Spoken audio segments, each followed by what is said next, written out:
Chapter 5, Mishnah 3. In Chapter 4, Mishnah 11, we learned that white hairs confirm Tuma only if they grow after the Nega, not if they grow before the Nega. The Mishnah deals with a case where white hairs grew after the Nega, but then the Nega disappeared and later reappeared. The Mishnah discusses whether the hairs are considered to have grown before the Nega, since they were already in place before the Nega reappeared.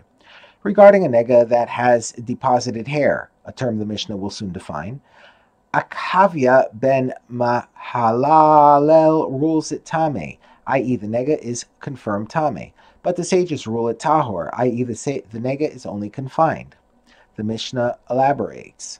What is deposited hair? Someone had a beharis with white hair inside it.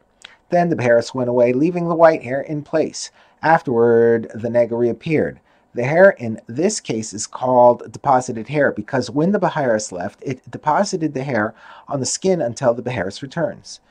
Akavia ben Mehalalel rules the Nega Tame. Since the white hairs grew after the original Nega, they are considered a valid sign of Tuma, even with regard to the current Nega.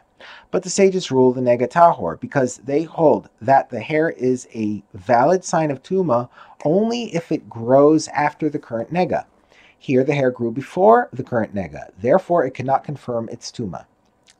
The Mishnah cites the view of Rabbi Akiva, who was in a later generation. Although he agrees with Akavia that there is a case where deposited hair confirms Tuma, nevertheless he agrees with the sages in the case discussed.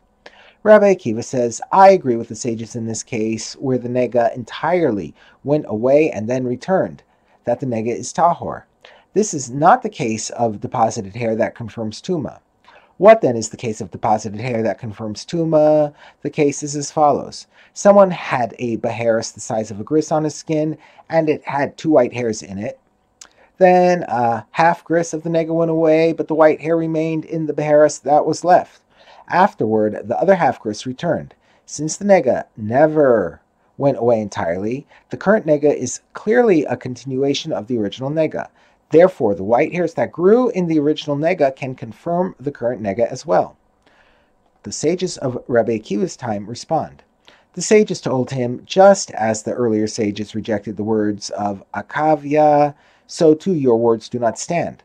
Akavia's opinion was rejected since the hair was not changed by the current Nega, but by the original Nega that has since gone away. The same applies in your case, where the Nega decreased to less than a gris.